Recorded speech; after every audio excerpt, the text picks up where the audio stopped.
Agradezco la bondad que tienen de estar acá para compartir este tema. A mí me parece importante hablar de inteligencia espiritual y van a ver ustedes que habrá valido la pena estar este momento aquí. Yo les voy a presentar cuál es el concepto general de lo que sostienen algunos especialistas en neurociencias, neuropsicología, qué es lo que ellos entienden por inteligencia espiritual, y luego yo les voy a presentar lo que me parece que debería ser la inteligencia espiritual. El humano, desde el punto de vista biológico, neuropsicofisiológico, cognitivo, tiene la capacidad, por eso es sapiens sapiens, de conocer, de entender, de asociar la información que recibe, de establecer relaciones, llegar a consecuencias, y gracias a su razón puede calcular, contar, elaborar estrategias, planes, metodologías de acción. El humano es un ser inteligente. Ahora, estoy hablando de una capacidad que toma en cuenta su condición de ser vivo, capacitado para aprender. Su cerebro puede aprender. Vamos a ver luego otra vez las huellas neurales, cómo el hombre aprende, pero es importante que se comprenda que hay toda una naturaleza biológica que le permite pensar, razonar.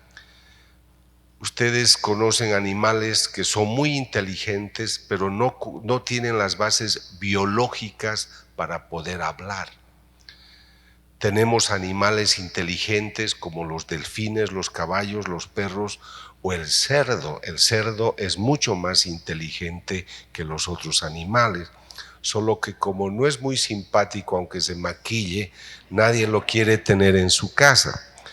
Entonces los animales pueden ser inteligentes, aprender, pero no van a crear asociaciones, leyes, conceptos simbólicos abstractos.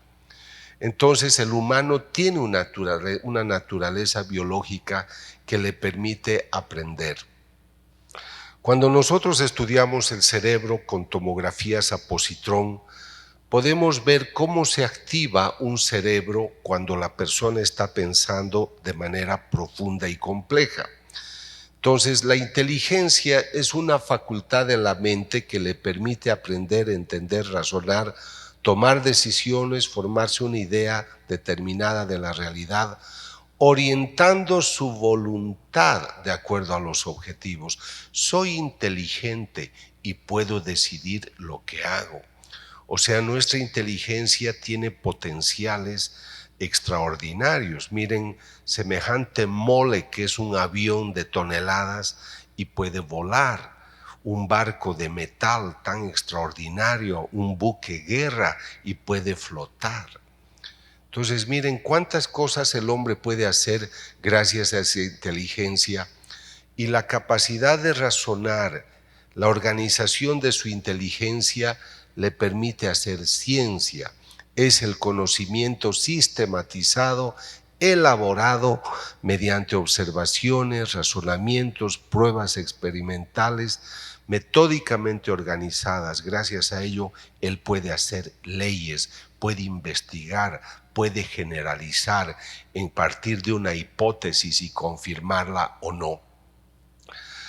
Hay un profesor que es muy conocido por su trabajo en la psicología y en la pedagogía, que se llama Howard Gardner. Él escribió un libro bastante conocido sobre las inteligencias múltiples. Entonces, este hombre de pensamiento complejo, este hombre racional, sería capaz de tener una gran variedad de expresiones intelectuales. Una de ellas, por ejemplo, es la inteligencia, lo que él llama inteligencia matemática, le permite calcular, inteligencia verbal, musical, corporal, es lo que él ha encontrado. Y él ha definido varios factores que son útiles. Hay gente que es muy musical. Esta inteligencia espacial, por ejemplo, es muy interesante. Cuando yo iba a la escuela en el siglo pasado, yo tenía que hacer ejercicios muy elementales en la escuela.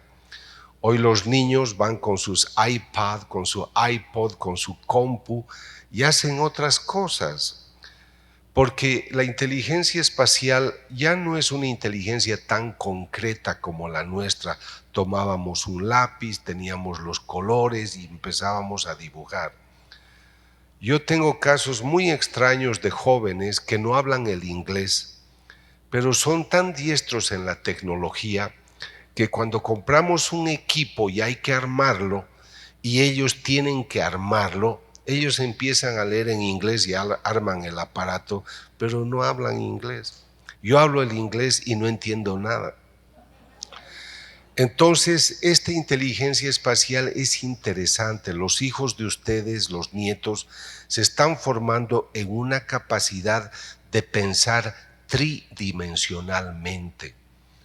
Nosotros nos decían, toma un lápiz, dibuja una flor, y ahora usa el color rojo, el blanco. Ellos lo hacen ya en su computadora de manera tridimensional y además la hacen volar, le hacen salir perfume.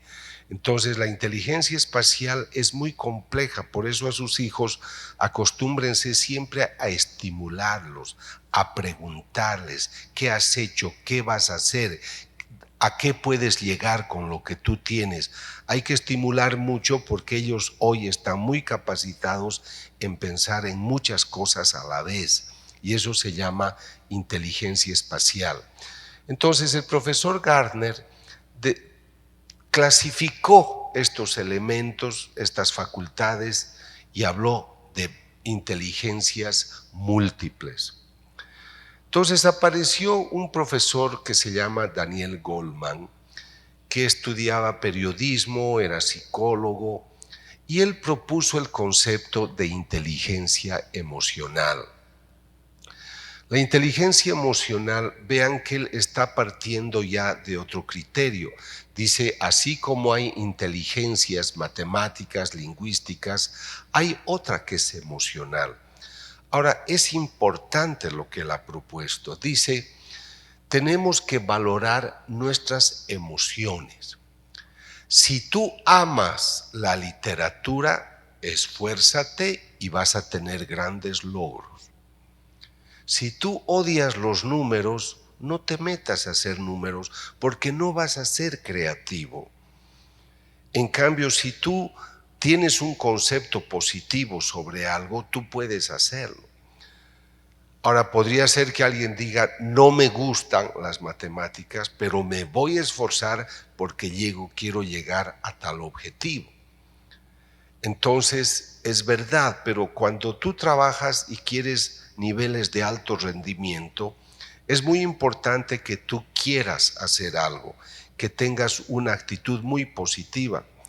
Yo viví muchos años en Alemania, era profesor universitario, dirigía una clínica para enfermos mentales.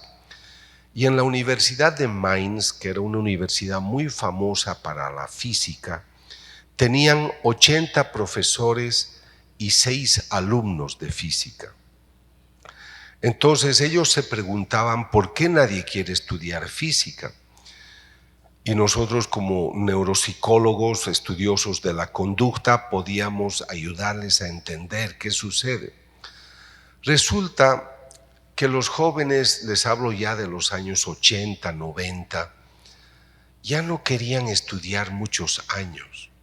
No querían hacer física para un diplomado, que es la licenciatura que llaman en Latinoamérica, 6 años. Querían algo más corto. Entonces los profesores, las autoridades de Mainz ofrecieron becas para que vengan a estudiar física gratis. Se inscribieron unos 50 alumnos y seguían habiendo 80 profesores. Entonces, cuando se entrevistó a los alumnos, decían, no tengo la paciencia para resolver un problema abstracto que al final no me es útil, resolviéndolo 6 horas, 8 horas, 9 horas, porque hay problemas así. Entonces ahí es que en Europa hay una revolución en las universidades y crean lo que llaman los diplomados, los títulos breves, que son diplomados de 1 año, de 2 años.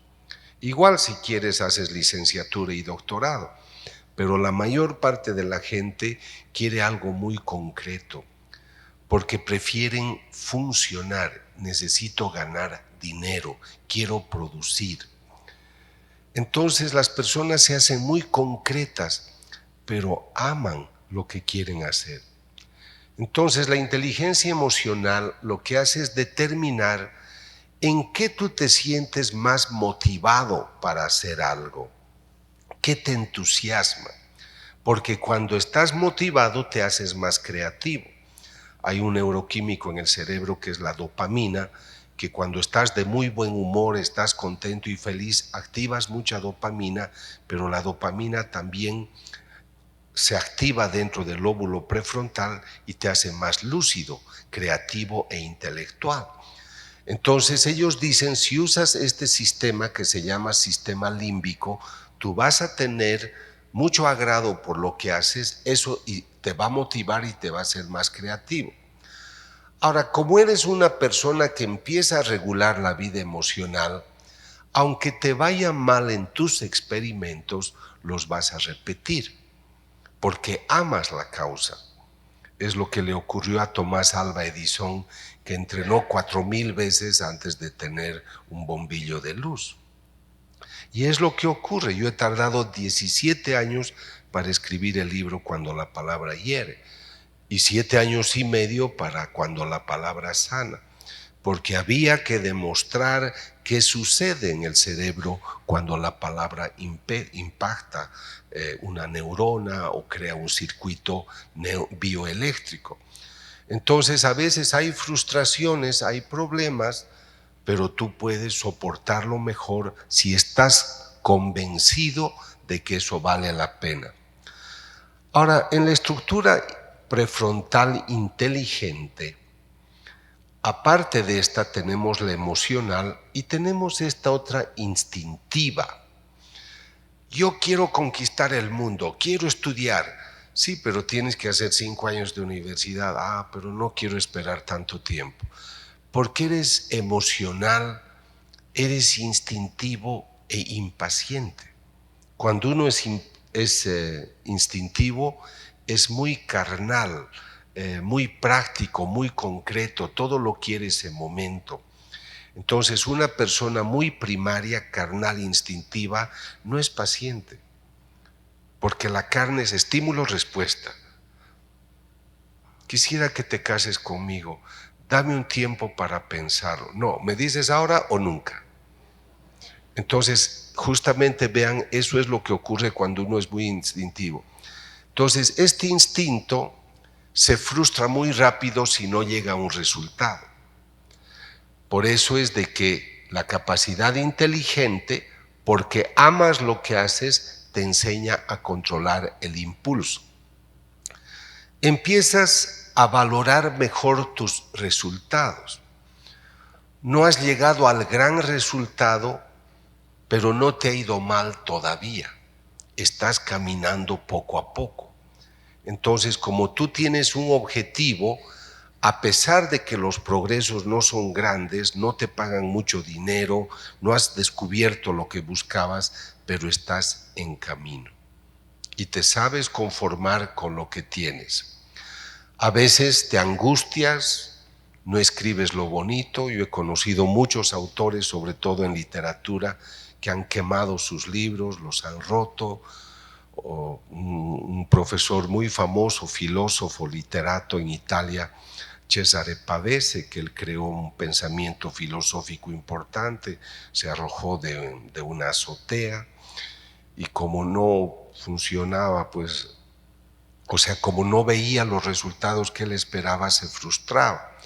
Entonces, manejar las emociones es sumamente importante porque te capacita a tener una mejor autoestima y aceptar mejor a las otras personas. Hay un criterio fundamental en lo que es la vida personal. Cuando empiezas a trabajar con tu vida emocional, aprende una cosa importante. Ten una aceptación positiva e incondicionada de ti. Acéptate como eres, pero no con condiciones. Así soy. Esta es mi naturaleza, esto es lo que tengo. Pero ahora, ¿qué hago con eso?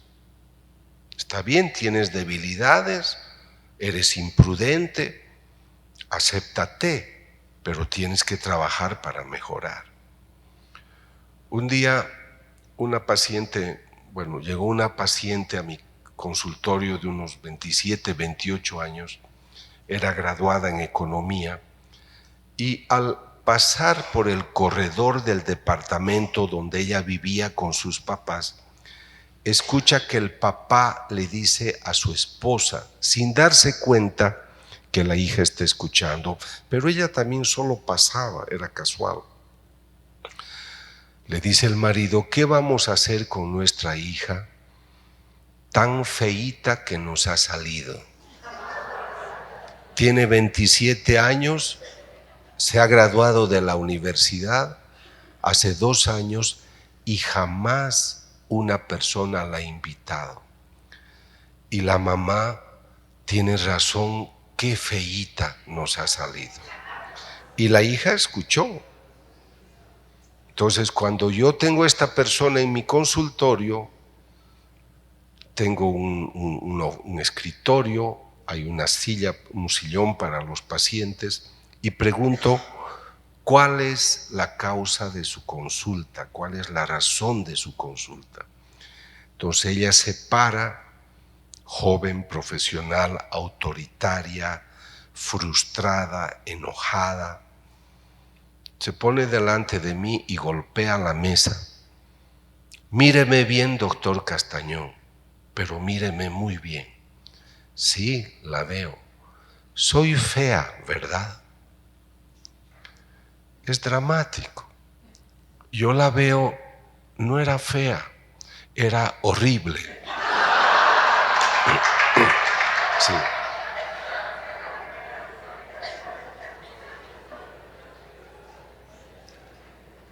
¿Y qué le dices? Yo tengo que ser sincero, pero yo no le puedo lastimar su alma. Soy fea, ¿verdad? Entonces yo le digo, ¿por qué no trabajamos para que usted se vuelva una persona interesante? Entonces yo trabajo en su autoestima, que piense bien de sí. Pero no basta una persona poco atractiva que piense bien de sí, tiene que mostrar que es efectiva en algo. Entonces yo tenía amigas modelos muy bellas, sabían qué hacer para arreglar el cuerpo. Ella empezó a arreglarse, aprendió a tocar piano, a tocar guitarra, a ser muy oportuna en sus comentarios, trabajó en su persona y se casó con el mejor personaje de su grupo social. Entonces es muy importante que el factor emocional tenga una dirección inteligente, no ciega. Es muy peligroso el amor apasionado, ciego. Es muy fácil observarlo cuando tu hija de 15 años, mamá, papá, me he enamorado de mi maestro y me quiero casar con él y si no me dejan, me mato. Eso es lo más clásico de un amor, de una emoción intensa y ciega. Es un sentido emocional y es instinto, pero no hay razón. Yo recomiendo a las jóvenes, porque hoy la vida es demasiado ligera. Es muy rara la mujer que llegue virgen al matrimonio. Hoy muchas mujeres jóvenes de 20, 25 años están muy resignadas a dormir con un hombre para que las pruebe, porque si no ya no las invitan. Entonces ellas tienen que ser muy sólidas en su autoconcepto para vivir de acuerdo a sus principios. Yo siempre relato el caso de esa joven que dice, a su mamá fue mi paciente: doctor Castañón, mi hija me ha dicho que no se va a casar, que ella quiere probar. Entonces yo digo, pero ya me la han probado 3 veces, dice la mamá, y nadie la aprueba. Cuando sucede esto, la persona emocionalmente se deteriora. Ustedes son gente mayor y tienen el momento en el cual están con la joven, digo sobre todo la joven, porque es la que queda embarazada y se vuelve madre soltera. Entonces a la mujer hay que orientarla en una excelente autoestima, que no dependa su autoconcepto de lo que el otro opina. Yo tuve el caso de 5 jóvenes mujeres que rodearon al joven de moda en su grupo social. Estaban en una discoteca. Entonces él las mira, un joven muy cotizado, y toma su llavero del coche, un coche de gran marca, y empieza a jugar con el llavero señalando las 5. ¿Con quién me voy a dormir esta noche? Y las otras esperando que les toque la lotería.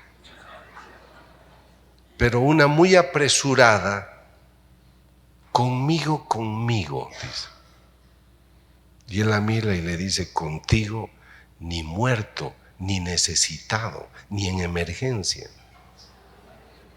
La joven se sintió muy humillada, se fue a su casa y se cortó las venas. Y es a ella que yo voy a atender en la clínica, y por eso me entero del caso. Ella no tenía un equilibrio emocional. Ella habría sido dichosa de que el joven disfrute de ella una noche, la lleve a su casa, a la de él, para dormir en un buen coche, y después le diga: tienes que irte, te llamo un taxi. Y la mujer está dispuesta a eso. Entonces hay que cuidar. La mujer tiene que entender que tiene un tesoro. Y el problema, amigos, no es tanto si tiene sexo o no tiene, que es también un problema. El problema es cómo queda después. Y en el libro Cuando la palabra hiere explico 2 casos de jóvenes que dicen: doctor, mi marido ya no me quiere porque no me golpea. O le he dicho a mi novio: dime que me amas aunque no sea verdad. Entonces hay que cuidar la emoción. Yo cuando hablo a las jóvenes, porque pues entre jóvenes nos entendemos, nos comprendemos bien, yo le digo: mira, amiga, puedes tener 1000 aventuras, pero eres tú la que tiene la llave. Eres tú la que va a abrir la puerta o no la va a abrir.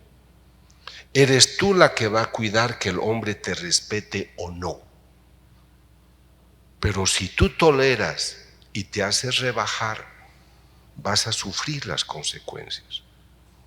Yo estaba en un metro de Madrid. Estaba de pie, el metro estaba lleno, el coche donde me tocó estaba muy lleno, éramos muchos de pie, pero yo veo que había un lugar donde las personas se paraban y dejaban los asientos libres. Entonces yo me sorprendí que, estando lleno, dejen libre, y viendo que uno de los asientos estaba libre, yo me senté.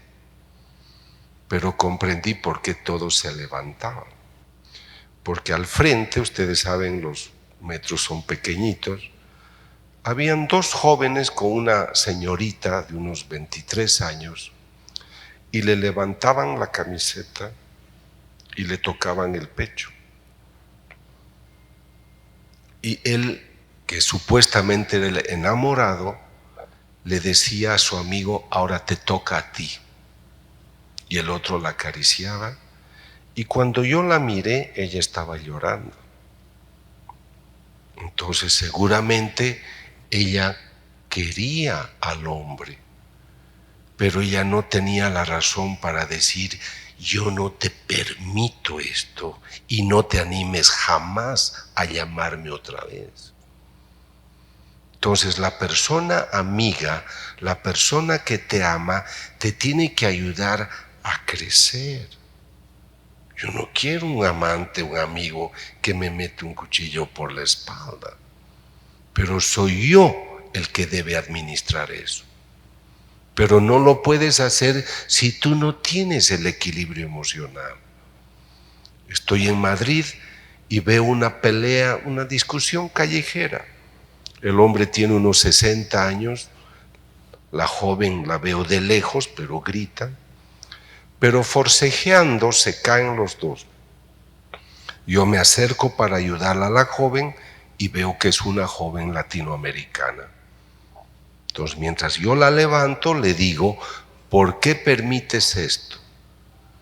Porque ya he perdido todo, no tengo nada que perder. Esa es la depreciación de uno mismo cuando no tiene autoestima.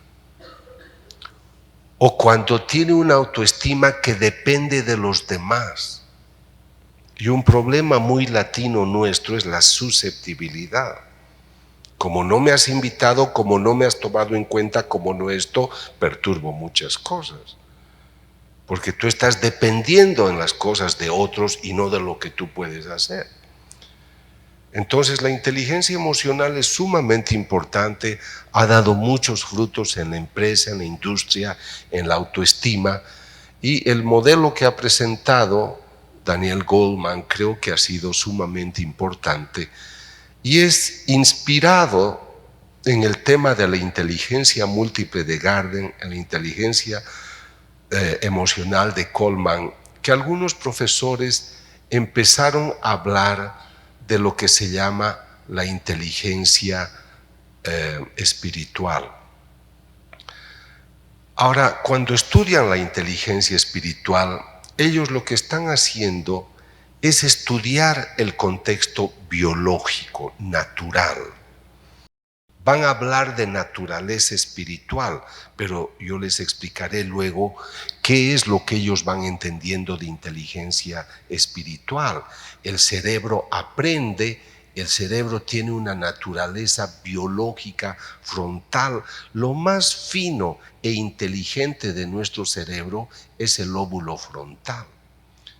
Es aquí donde está la sede de tu voluntad. Yo a los jóvenes cuando les hablo, les explico por qué no deben usar drogas, ni siquiera tabaco, porque este lóbulo prefrontal, que es el más fino, es el que más se lesiona. Les he hablado antes de un neuroquímico que se llama la dopamina. La dopamina es importante para la actividad prefrontal del cerebro, creativo, inteligente, simbólico, abstracto. La cocaína, por ejemplo, obliga a que los neurotransmisores, a que las neuronas produzcan mucha dopamina. Pero se rebalsa tanto de dopamina que el cerebro no puede utilizar la dopamina que está en exceso. Y cuando ya ese individuo necesita estar alegre, razonar por algo, ya no produce dopamina. Él quema, inhibe, destruye los centros de la producción de dopamina. Y por lo tanto ya no tiene voluntad para dejar la droga, si es que él se ha vuelto ya un habitué. Entonces el cerebro tiene muchas normas importantes que hay que respetar. Esta zona frontal inteligente es aquella que nos permite hablar de una inteligencia básica cerebral, natural, biológica, distinta a la que vamos a hablar luego de la inteligencia espiritual. Esta inteligencia natural, básica, toma en cuenta nuestros instintos, nuestras emociones, nuestras sensaciones. Está basada en la capacidad inteligente que tú tienes para elaborar conceptos. Es todo biología, es todo bioquímica, es todo entrenamiento. Cuando les hablo de las huellas neurales, es todo biológico, orgánico, físico. Pero la inteligencia espiritual ya te lleva a otro campo. Ya no, por ejemplo, un animal tiene inteligencia natural. Imagínense las cosas que aprende un perro. Nosotros en Alemania entrenábamos a un perro pastor alemán a entender 2000 órdenes, 2000. No solo traer el periódico o una canasta. Entonces se puede entrenar mucho a los animales, y vamos a trabajar con esa inteligencia natural. Pero la inteligencia espiritual es exclusivamente humana y supone una capacidad para alcanzar sabiduría, para trascender a través de algo que nosotros vamos a llamar en causa, que es la conciencia, conciencia de algo. Veremos de qué. La inteligencia espiritual va más allá de la inteligencia cerebral. Los neuropsicólogos que no son creyentes, los biofisiólogos, ellos consideran esta inteligencia espiritual como un epifenómeno, un fruto de la naturaleza biológica. Así que como tú sabes multiplicar, también puedes pensar en Dios. Ellos ignoran el cuerpo y alma espiritual. Ellos son monocausales, ellos reducen la naturaleza humana solo a la biología, no hay espíritu. Entonces, para nosotros, esta inteligencia, al menos en el punto de vista que les expongo, esta inteligencia espiritual trasciende, va más allá, busca el sentido y significado, pero no se basa solo en la actividad cerebral. Vamos a llegar a ciertos conocimientos que trascienden, vamos a buscar significado y valores, pero no basado en la función de la dopamina, de la serotonina o de neuroquímicos que apoyan mi capacidad intelectual. Les pongo el caso de Aristóteles, San Agustín, Juan Pablo II, Juan de la Cruz.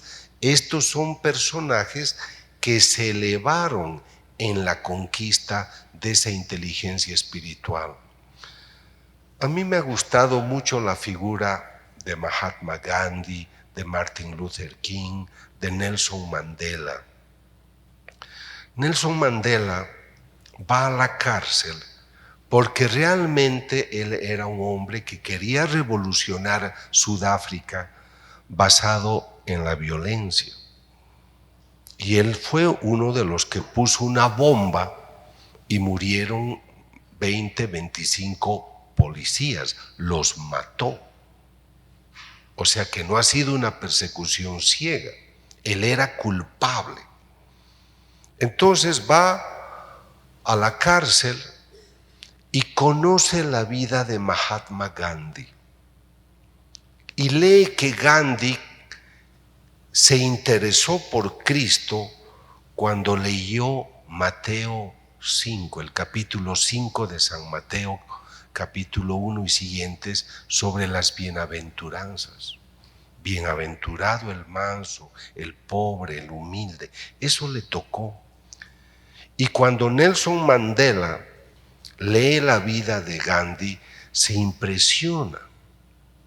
Él ya ha ido madurando en la cárcel. Y han visto los gobernantes de su país que él se está convirtiendo en un líder espiritual importante y también intelectual. Entonces, una comisión de gobierno, estaba el viceministro, lo va a visitar a la cárcel y dice: el gobierno piensa que usted debe salir de la cárcel, pero estamos preocupados porque su mujer es muy violenta, es una de las mayores rebeldes que tenemos, ha estado muchas veces ya en la cárcel, pero tenemos miedo también de usted, porque sabemos que usted nos tiene mucho rencor. Y tenemos miedo que soltando a un líder como usted, la venganza dañe mucho más la causa. Entonces Mandela responde de esta manera: es verdad que les tengo rencor. Ustedes han lastimado mucho a mi país. Ustedes me han destrozado la vida. Es verdad que quisiera vengarme, pero hay algo más importante que mi dolor y que el rencor. Es el amor, es el perdón. Si yo salgo, a todos los que han sido culpables de asesinatos, violencias, solo les preguntaré: ¿te reconoces culpable? ¿Te arrepientes de lo que has hecho? Y no les haré ningún juicio. Pero al que no reconozca su culpa, a ese sí. Y Mandela nunca llevó a la cárcel a nadie por las culpas que reconoció. Él perdonó. Porque esos hombres son los individuos que, no siendo católicos, apostólicos, romanos o a veces ni siquiera cristianos como Gandhi, son personas que captan la voz espiritual. Por eso es muy importante que hoy, y por eso decía la hermana, es un tema nuevo, sí, porque van a ver qué perspectiva tiene la inteligencia espiritual. No es cualquier cosa, es algo que hay que comprenderlo. La doctora Dana Zohar y Ian Marshall son esposos. Ella es física y filósofa y él es psiquiatra. Ellos tuvieron la inquietud de trabajar el concepto de la inteligencia espiritual y dicen, esta inteligencia nos permite conocer y afrontar planteamientos en relación al significado y a los valores. Nos orienta hacia horizontes amplios, ricos, para conocer más el significado de las cosas. Gracias. Es la inteligencia del alma con la que nos hacemos uno. Pero ahora he puesto en inglés para que vean el original. Pero hay evidencia que ha demostrado en los años 90 que hay, cuando habla de God spot, está hablando de una mancha, de una etiqueta, de un criterio divino que se encuentra en el cerebro, localizado en conexiones del lóbulo temporal del cerebro. Y justamente este centro se activa cuando se habla de temas espirituales. Lo que los dos doctores están diciendo es que hay un nicho, un área, que cuando se habla de Dios o de algo espiritual se activa. ¿Qué están diciendo? Que la noción de Dios es una actividad del cerebro como el lenguaje, como la sensación que tienes cuando te toca. Ellos ignoran totalmente la naturaleza espiritual del hombre. Para ellos no hay un espíritu que cuando tu cuerpo muere, ese espíritu inteligente, imagen y semejanza de Dios queda. Entonces lo que ellos han trabajado y lo han hecho bien ha sido, bien desde el punto de vista técnico de la inquietud, pero al menos para los que tenemos un pensamiento distinto a lo que es el cuerpo y alma espiritual, esto es ineficiente, esto no es suficiente para entenderlo. Ellos han hecho tests psicológicos y, recordándose del IQ, del cociente intelectual, han propuesto un cociente espiritual. Entonces ellos han estudiado la inteligencia espiritual como se estudia la inteligencia. Tú eres bueno para números, para literatura, para trabajos manuales, pero ellos ignoran totalmente que exista una inteligencia que proviene de la naturaleza espiritual del hombre. Esto yo les prevengo porque algunos me han preguntado, doctor, ¿qué bibliografía podemos leer? Esta es la única que por ahora existe, pero para un creyente, ya les digo, esto es reduccionismo materialista, se reduce solo a la materia.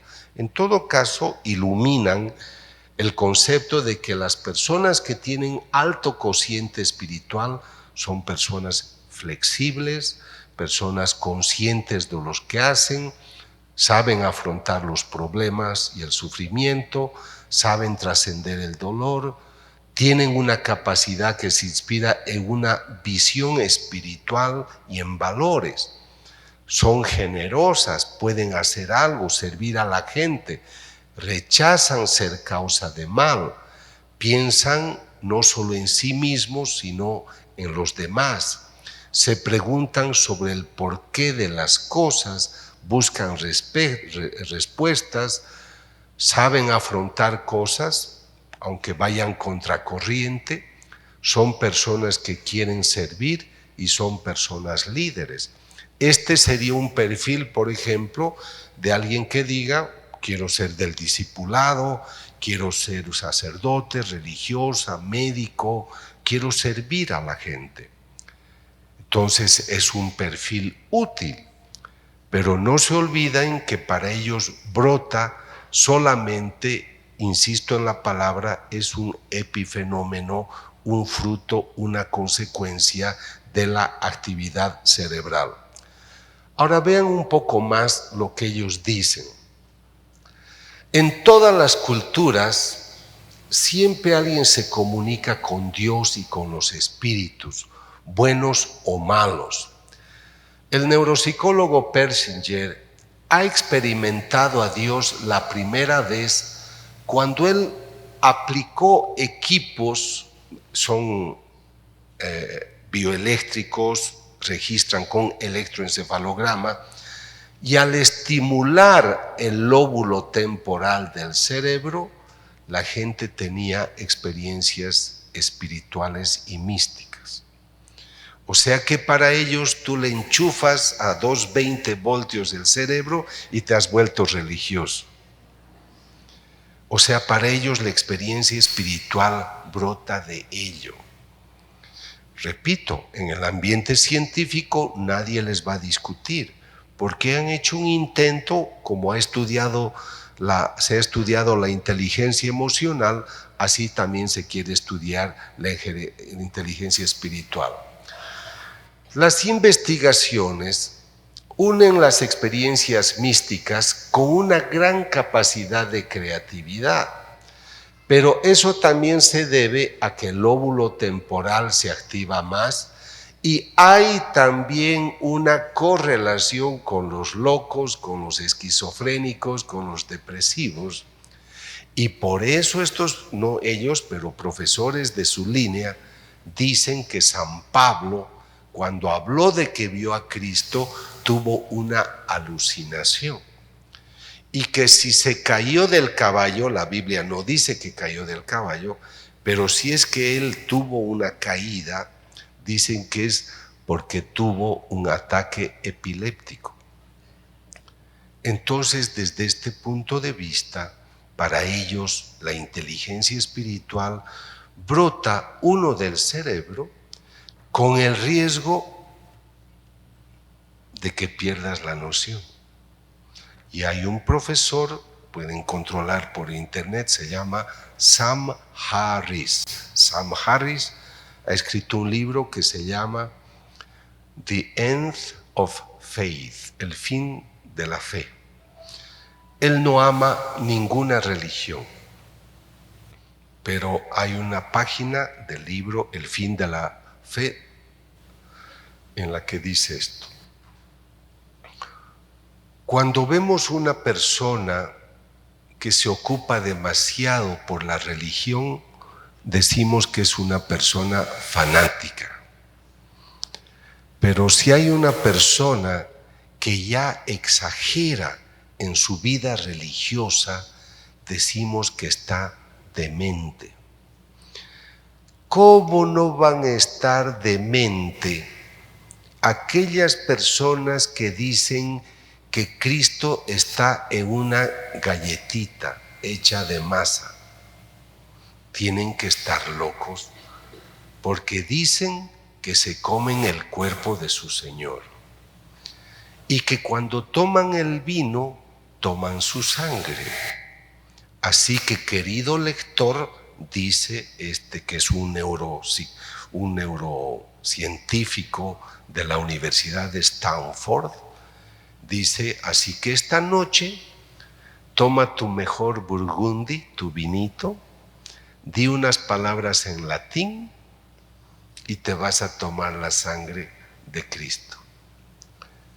Porque ellos piensan así. Entonces es muy delicado cuando ustedes lean estos libros de inteligencia espiritual, que sepan cuál es el pensamiento real de ellos, porque ellos consideran que todo, ahí no hay revelación, ahí no hay teología para nada. Ahora, en los test psicológicos que ellos hacen para estudiar ya no samharis, sino los otros, la inteligencia espiritual se caracteriza, este es un perfil psicológico, porque te lleva a un autoconocimiento, hace de ti una persona espontánea, hace de ti una persona que tengas convicciones personales, que seas muy amplia, este es el holismo, que tengas relaciones, que seas global, que seas compasiva, que te entiendas con los que piensan distinto de ti, que seas autónomo, humilde, que te preocupes por el sentido de las cosas, que si algo no va bien que lo rehagas, que afrontes la adversidad y tengas una vocación para servir. Estos son perfiles, como digo, los que trabajamos en psicología hacemos cuestionarios y tenemos un perfil. Pero hasta acá, para ellos, Dios, la revelación, el poder de Dios no entra para nada. Es solamente un acercamiento. Ellos llaman inteligencia espiritual porque se orientan al significado y a los valores, pero no están tomando en cuenta el origen, porque no creen que el hombre tenga espíritu. Entonces, para mí, supongo que para algunos de ustedes también, el hombre es cuerpo, pero también es alma espiritual. Entonces, para mí, la inteligencia espiritual brota justamente de esta inteligencia íntima que tú tienes, porque tú eres imagen y semejanza de Dios. En el primer capítulo de San Juan, cuando en el original griego dice en arge en ologos, kai ologos proston theon, está explicando de que justamente desde el principio la vida, la palabra, todo ya estaba en Dios. De ahí brotaba todo, o sea, el origen, el principio. Entonces yo no me puedo inventar una cosa que yo no he creado. Yo estaba el año 2000 en París cuando se definió el genoma, y me acuerdo el titular de la revista científica que vendía en ese momento decía: el hombre ya no necesita a Dios porque ha definido el genoma humano. Entonces a veces nos hacemos muy autosuficientes y olvidamos que desde el principio este logos, esta naturaleza, este principio ya existía. Y a mí yo soy católico solo desde el año 92 porque he sido ateo en mi formación universitaria científica, pero la cita que a mí me conmovió mucho en Génesis 1:2 es: y el Espíritu de Dios se movía sobre las aguas.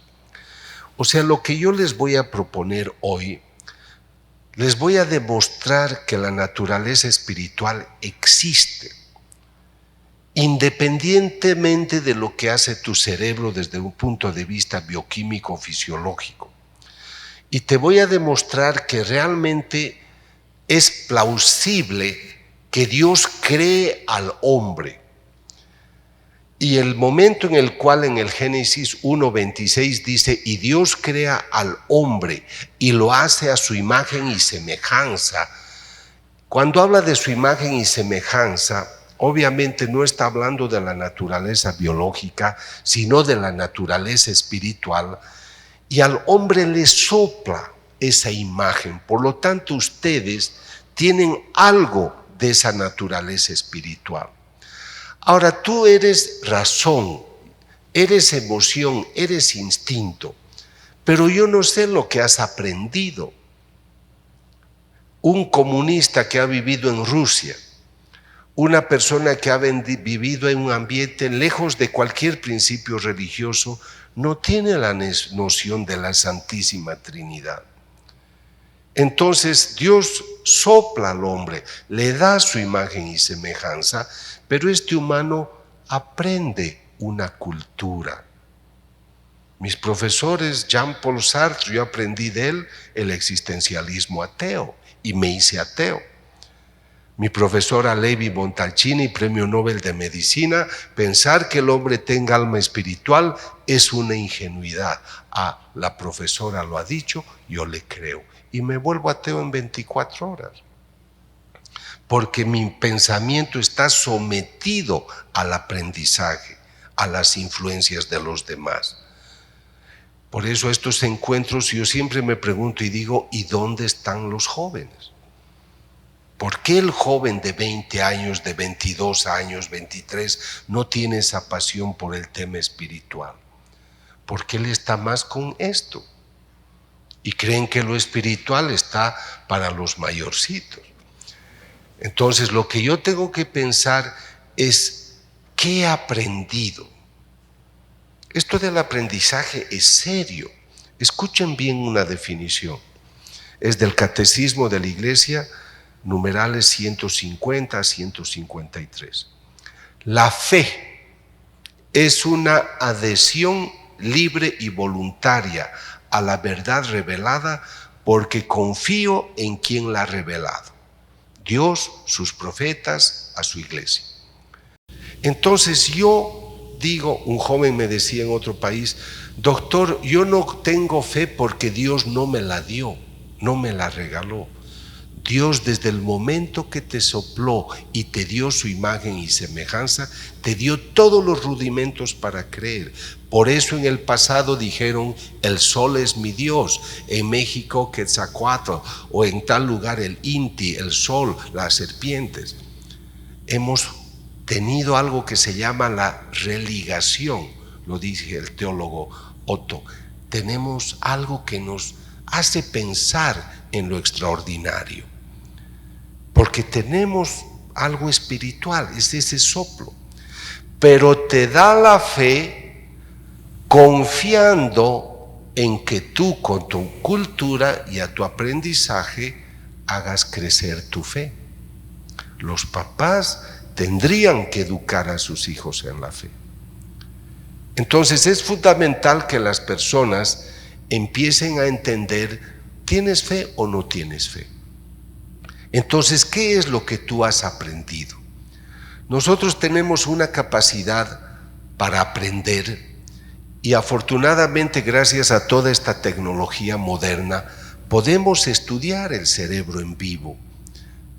Estos señores han visto cómo el lóbulo temporal se activa cuando hablan cosas de Dios. Sí, pero cuando yo me enamoro también tengo un hipotálamo que empieza a saltar porque estoy enamorado. O sea, el cerebro tiene centros importantes para definir, digamos, las funciones. Yo estoy hablando y el lóbulo, el hemisferio izquierdo está trabajando.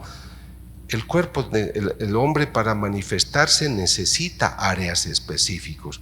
Pero ellos interpretan que porque el lóbulo temporal trabaja, entonces ahí está el centro de la divinidad. Con estas tomografías podemos estudiar el cerebro en vivo y yo puedo entender por qué ustedes han venido hoy acá. ¿Por qué has venido? Inteligencia espiritual. No es fácil el tema, es también árido, tiene momentos difíciles. Pero tú quieres conocer algo más, porque tú has cultivado un cerebro abierto a la posibilidad espiritual. Pero a esta persona le gusta el dinero y el sexo.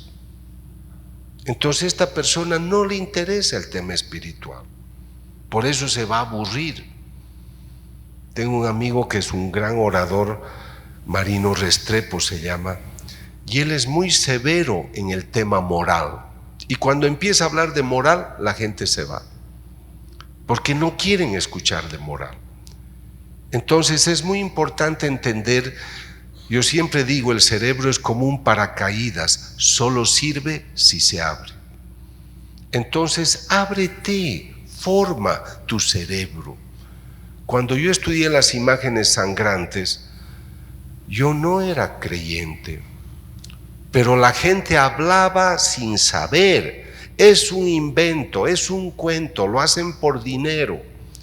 Yo quería saber si era verdad y empecé a investigar para saber por qué sangraba una imagen de Cristo. Y es la razón por la que estoy acá, porque eso cambió mi vida. Pero depende con qué predisposición tú vas. Yo te puedo decir, tú eres ateo, tú no eres creyente. ¿Podemos hablar? Sí, hablemos, pero escuchen, este es el ateo y este no. Y el ateo me dice, pero nada de lo que tú me digas va a cambiar mi punto de vista. Entonces tú no estás decidido a revisar tu punto de vista. Esta persona te dice, yo soy ateo, no creo en Dios, pero quiero escucharte. Y si hay una verdad que me conmueve, la voy a revisar.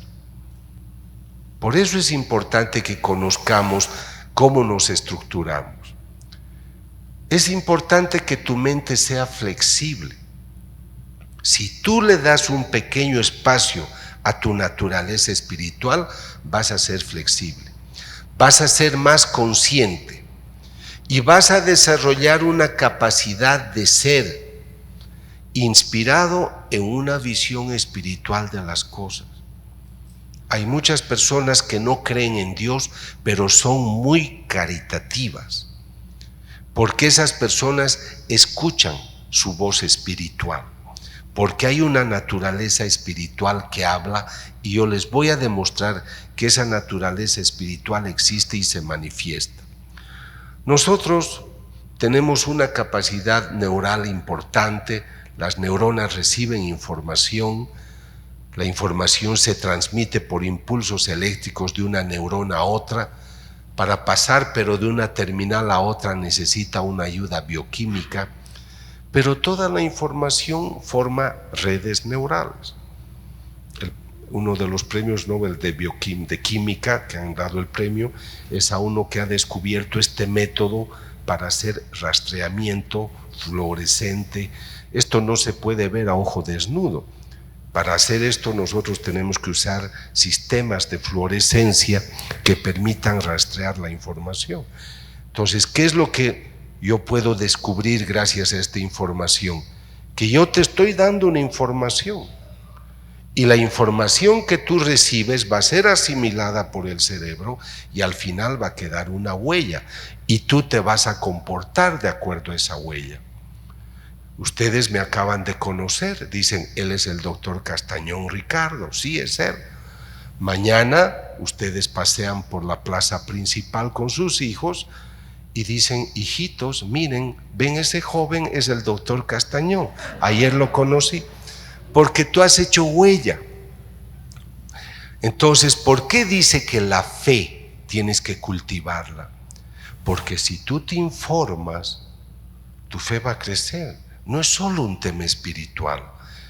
El espíritu te motiva, pero tienes una naturaleza física que es la que sirve para expresarse, para manifestarse. Colombia es seguramente, junto a México en Latinoamérica, uno de los países más católicos. Pero el año pasado estuve en Medellín y la Universidad Católica hizo una encuesta demostrando que los jóvenes católicos de 15, 16 años hoy estaban menos interesados en la religión que sus papás. Porque los papás de hoy se interesan menos por la religión. O sea, sus papás no están creando huellas. Por eso la información es importante. Por eso estos hermanos del discipulado que han organizado esto hacen una cosa importante, porque nos dan la oportunidad de enriquecernos con temas útiles. Esta fue mi profesora Rita Levi Montalcini, que ganó el premio Nobel porque ella descubrió cómo crecían las neuronas, descubrió el factor nervioso de crecimiento, pero lo que yo hacía era hacer estimulación bioeléctrica en las neuronas para que ellas estimulen y produzcan los neurotransmisores que se necesitaba. Eso me ha ayudado a atender pacientes que antes eran incurables desde el punto de vista de la neuropsicofisiología. Pero a lo que hemos llegado ha sido de que la información que tú das o recibes va a formar esta huella y en función de este grafo neural tú te vas a comportar.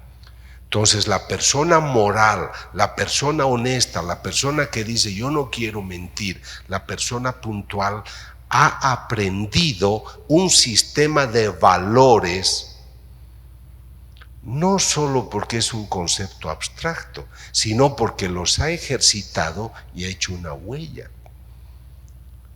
La fe necesita que hagas huella, que vayas a misa, que ores, que reces, para hacer esa red más extensa, porque si no tu red va a ser muy débil. Es en la información que tú desarrollas el pensamiento complejo. Con esta persona yo puedo hablar.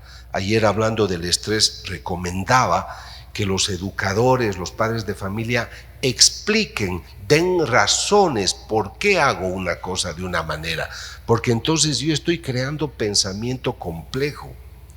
A mí me gusta que una persona, aunque no pensemos igual, me ocurre en el ambiente científico cuando hablo a médicos, por ejemplo, y les muestro una hostia sangrante. Ellos no van a ir a comulgar mañana, pero escuchan conmovidos, siendo médicos, cómo es que de un pedazo de pan sale sangre y tejido del miocardio. Se sorprenden. Pero ellos están dispuestos a escuchar porque tienen un cerebro de pensamiento complejo. No es mi campo, Ricardo, no soy creyente, pero esto me sorprende y lo voy a meditar. Porque es una persona que se ha enriquecido con la información. En cambio, esta es la persona simple. Este solo hace lo que quiere, solo lo que le gusta. Y si está en formación, se comporta bien cuando sus papás lo amenazan, o en la escuela igual, pero no tiene convicciones. Y es la persona de pensamiento simple, radical, fanática.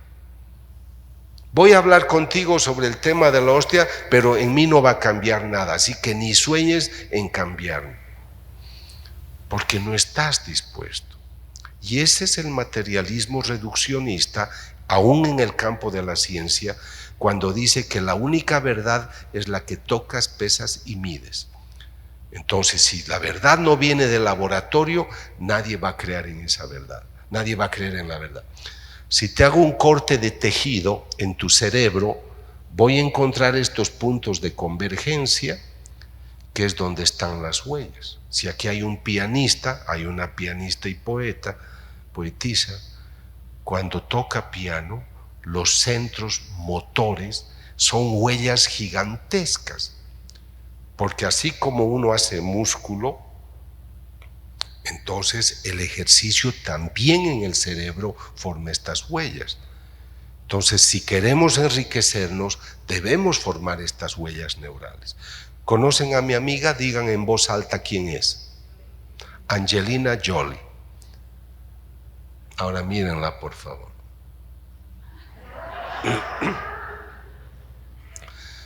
¿Por qué, a pesar de verla deforme, han dicho Angelina Jolie. Porque tu cerebro, como está acostumbrado a verla bien, ha formado huellas buenas. Y a pesar de haberte visto, tu cerebro ha visto que su boca está chueca, pero tu cerebro la completó. Entonces, si tú formas buenas huellas, a tu hijo lo haces seguro, una persona que afronta la adversidad, él siempre va a caer de pie. Y aunque se lastime, se vuelve a poner y sigue la lucha. Por eso es importante el tipo de educación que recibimos. ¿De qué color es esta tapa y de qué color esta? Negro y blanco, dice la hermana, o negro y gris. Ahora fíjense lo que vamos a hacer. ¿De qué color es? O sea, eran del mismo color. Son del mismo color, pero ha bastado que yo quite esto para que les parezca distinto. Con esto les quiero demostrar que las apariencias engañan. ¿Esta pelota está corriendo por el suelo o está flotando? Díganme. Está flotando. Ahora le voy a poner la sombra y vean que no estaba flotando. Lo que pasa es que no tenía la sombra y eso nos engañó. ¿Cuál pelota es más grande, la primera o la segunda?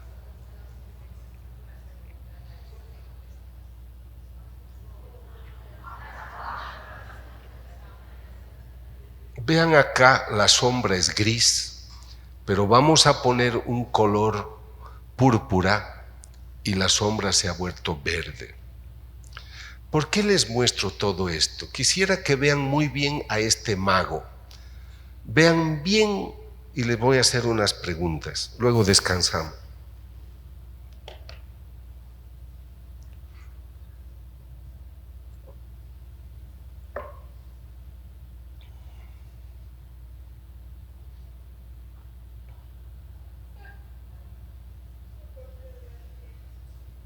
Eso quisiéramos, ¿no?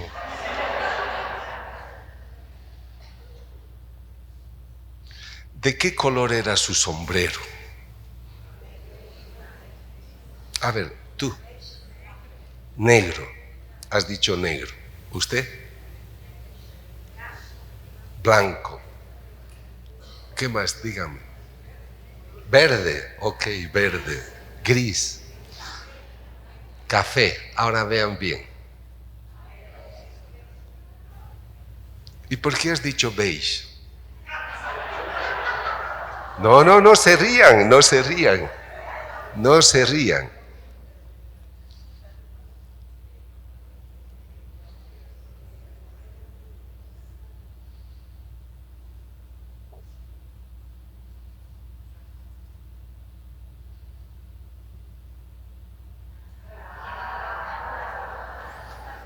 Como estábamos focalizando en el dinero, los otros factores ya no se hacen importantes. Por eso les hablaba de la importancia de la inteligencia espacial, que te hace tomar en cuenta más cosas. Entonces, a veces en nuestro mundo, por ejemplo, ustedes piensen, yo pensé que mi hija se iba a casar por la iglesia en un gran matrimonio, pero ahora mi hija está embarazada y no sabe de quién es su hijo. Entonces a veces estamos viviendo un mundo que nos engaña en muchas cosas. Por eso tenemos que ser de pensamiento complejo, de pensamiento crítico, para que nosotros tengamos un horizonte claro. Y justamente es esa la razón por qué la inteligencia espiritual es importante. Pero antes de darles su descanso, quiero que sepan que yo también con estas amistades me he vuelto mago. Yo sé hacer magia, ¿sí? Yo tengo muchas cualidades que no conocen. Quisiera que en este experimento les voy a mostrar unas cartas, unos naipes, y quisiera que retengan en su mente el naipe. Escojan uno. Y ese que tú has escogido, yo lo voy a retirar. ¿Me comprenden? Entonces, definan bien un naipe y ese yo lo voy a reconocer y lo voy a quitar.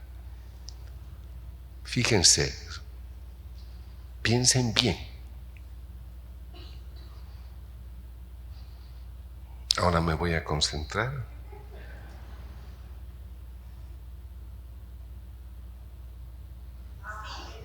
No está, no está, por eso. No está el que tú has escogido. Si le revelo el truco, ya no es truco. Y ya no vuelve para la otra sesión. Pero con esto les quiero mostrar de que somos personas que si nuestro criterio no es muy sólido, es muy fácil que el entorno nos engañe. Después les cuento el truco. Pero es fundamental con todo lo que les he ido mostrando, cómo las apariencias engañan y hoy nos quieren mostrar en la sociedad de que valores que no son valores, son valores. Así que por eso es que el elemento el trabajo de la razón espiritual es importante. Vamos a tener unos 15 minutos de descanso, por favor. Gracias. Gracias.